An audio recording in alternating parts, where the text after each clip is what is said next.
Halo Malaysia, selamat pagi, salam sejahtera Malaysia. Malaysia kita punya, cintai Malaysiaku, kita jaga kita.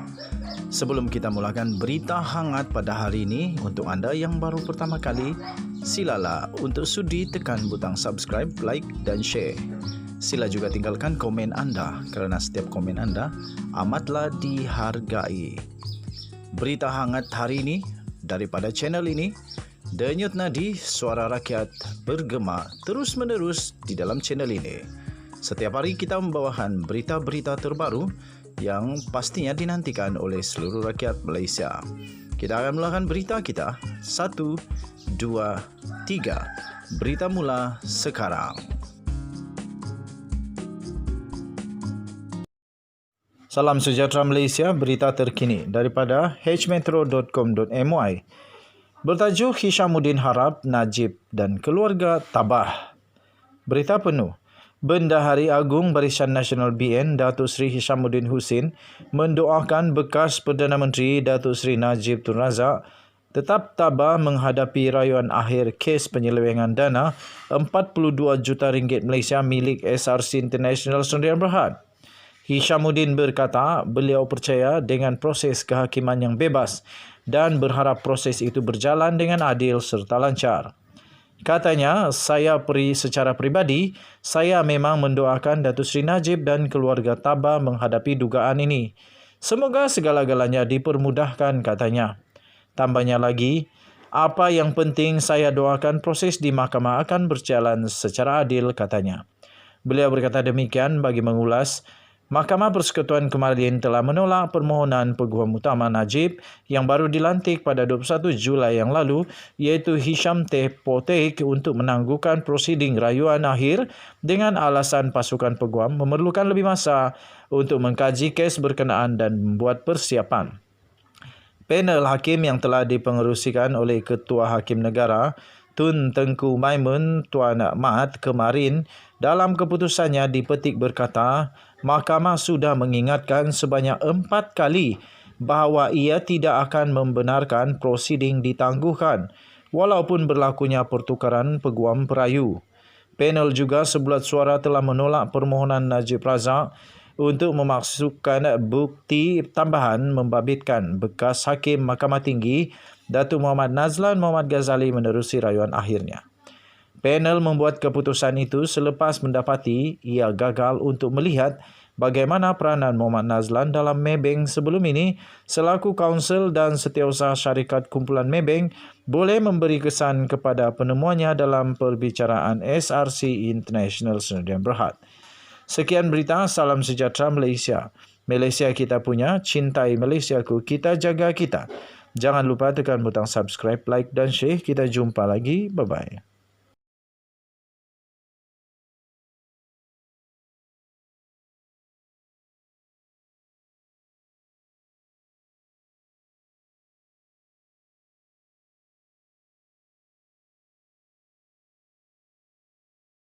Salam sejahtera Malaysia. Denyut nadi suara rakyat bergema di channel ini. Di sebalik orang menghentam kononnya perundangan negara Malaysia, banyak masalah ini. Tetapi Hakim Mahkamah Persekutuan membuktikan bahawa negara Malaysia punya undang-undang terbaik. 5 orang hakim tidak gentar, tidak berganjak. Apapun mereka tetap mempertahankan kedaulatan undang-undang. Tak kiralah kau siapa. Sama ada kau Perdana Menteri kah, bekas Perdana Menteri kah, bekas Menteri kah, bekas Presiden kah, bekas Presiden apapun lah, kau punya parti politik kah, apakah. Kedaulatan undang-undang negara Malaysia tidak pernah gentar. Nah, kali ini betul-betul buku bertemu ruas. Tuan-tuan dan puan-puan, kes Najib Razak. Ini saya nak ulas sedikit kenyataan daripada Ketua Hakim Negara yang terbaik. Ini barulah Ini Lokman Adam pun saya rasa tidak boleh tolong Najib lagi. Tapi sebenarnya saya tidak kenal siapa Lokman Adam. Minta maaf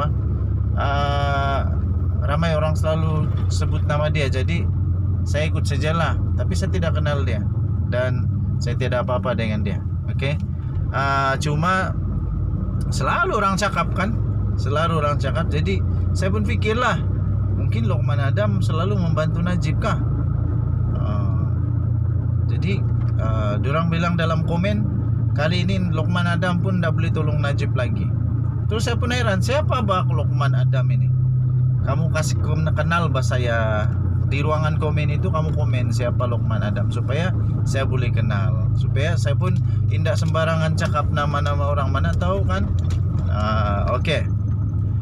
Najib Razak dalam proceeding kemarin, setelah didapati dia kalah, dia kata dia kecewa dan dia harap dalam rayuan terakhir dapat menunjukkan kebenaran perkara itu. Rasanya semakin tipis peluang Najib Razak. Okey. Tuan-tuan dan puan-puan yang dihormati, ini adalah kata-kata ketika Ketua Hakim Negara Malaysia dalam dia menyampaikan keputusannya, membacakan keputusannya. Ini yang saya respect dan kagum. Ini yang saya respect dan kagum. Dia kata, dalam perkara ini kita perlu ingatkan diri sendiri mengenai arahan amalan Ketua Hakim Negara yang mengatakan bahawa kes-kes sebegini perlu diberi keutamaan. Realiti sebenarnya adalah dana awam yang agak besar akan dibazirkan sekiranya penangguhan diberikan dalam kes sebegini yang merupakan satu pilihan mudah. Benar sekali. Itulah yang saya kata. Hakim ini memang bijak, pandai, dan memang saya patut respect. 327 juta %. Nah, betul lah tu. Ini kes-kes special. Special dan perlu diberi keutamaan untuk diselesaikan segera. Dan Ketua Hakim Negara pun mengakui, dengar ini dengan baik. Dia kata sebenarnya adalah satu realiti bahawa dana awam yang besar, yang agak besar akan dibazirkan. Kenapalah Najib Razak tak fikir benda ni? Kenapalah peguam-peguam Najib Razak tak fikir benda ni? Perlukah Hakim Negara kasih ingat kamu? Perlukah Hakim Negara perlu ingatkan kamu bahawa kalau ditangguh pembaziran lagi? Nah, sekarang Ketua Hakim Negara cakap. Nah, Najib Razak mau jawab apa lagi? Alih-alih dia keluar daripada mahkamah lah, dia kata kecewa lah, apalah. Hakim sudah cakap lah, pembaziran kalau diberi penangguhan lagi. Kemudian Hakim Negara, Ketua Hakim Negara turut memberikan fakta melalui perlembagaan. Dia kata perkara 8 Perlembagaan Persekutuan dan Kedaulatan Undang-Undang menuntut perayu dilayan sama seperti tertuduh yang lain. Apa yang spesial sangat dengan Najib sebagai rakyat Malaysia? Kalau dia bersalah tetap bersalah. Yang dia spesial sebab dia bekas Perdana Menteri, itu saja. Tapi penjenayah tak ada yang spesial. Kata Hakim, menurut perkara 8 Perlembagaan Persekutuan, Kedaulatan Undang-Undang menuntut perayu dilayan sama seperti tertuduh yang lain. Oleh itu, katanya, kami menyatakan sekali lagi bahawa walaupun perayu berhak mendapatkan haknya menukar peguam. Siapa suruh kau tukar peguam? Itu hak kau sudah ambil lah. Sekarang ambil lah. Siap tak siap, sedia tak sedia, memang Itulah konsekuensi dia. Sepatutnya Najib Razak dah tahu konsekuensi itu. Kalau dia tukar tak sempat, tak dan nak sedia. Lagu tu apa jadi? Kemudian dia kata dia mendapat haknya menukar peguam. Dia tidak berhak untuk membuat pilihan ini dengan mengorbankan mahkamah. Dia sudah dapat hak untuk tukar peguam, tapi dia tidak layak, tidak ada hak untuk mengorbankan mahkamah semata-mata untuk mendapatkan kelebihan baginya untuk penangguhan. Nah, kali ini kau jumpa hakim yang bijaksana, betul-betul habis.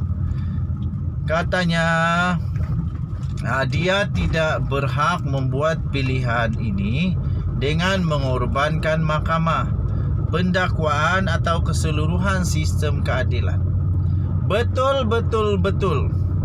Takkan nak selamatkan seorang, lepas itu korbankan seluruh sistem kehakiman negara Malaysia.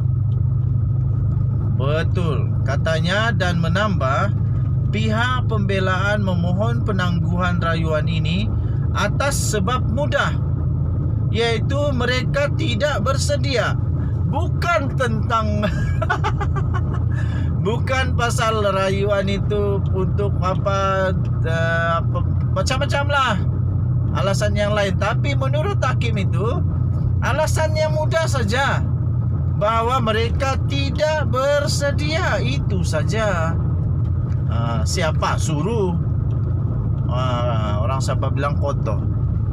Tengku Maimun menegaskan bahawa masa yang diambil untuk kes ini, terutama jumlah hari yang ditetapkan untuk pendengaran, bermakna ramai lagi penjenayah dan orang yang dituduh terpaksa menunggu giliran mereka untuk rayuan mereka didengar.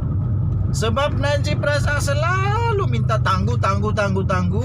Ramai lagi orang yang juga mempunyai hak sebagai rakyat Malaysia untuk merayu, tak dapat merayu sebab ada kes yang terpaksa ditunda. Itulah maksud hakim negara ini, ketua hakim negara. Rayuan mereka terpaksa ditunda ikut giliran. Jadi minta maaf Najib, minta maaflah semua peguam-peguam Najib yang bijak-bijak yang bijak-bijak. Kamu tidak dilayan mahkamah kali ini. Kata hakim, ketua hakim negara Malaysia, dia kata yang terakhir, keadilan yang ditangguhkan dalam kes ini adalah juga keadilan yang dinafikan bagi tertuduh yang lain, katanya. Nah, baru kau padan muka. Itu memang bikin sakit jiwa betul lah. Keadilan yang ditangguhkan dalam kes ini adalah juga keadilan yang dinafikan bagi tertuduh yang lain. Saya nanti mau tengok kalau ada orang yang mau sanggah apa yang hakim ni cakap. Denyut nadi suara rakyat bergema di channel ini.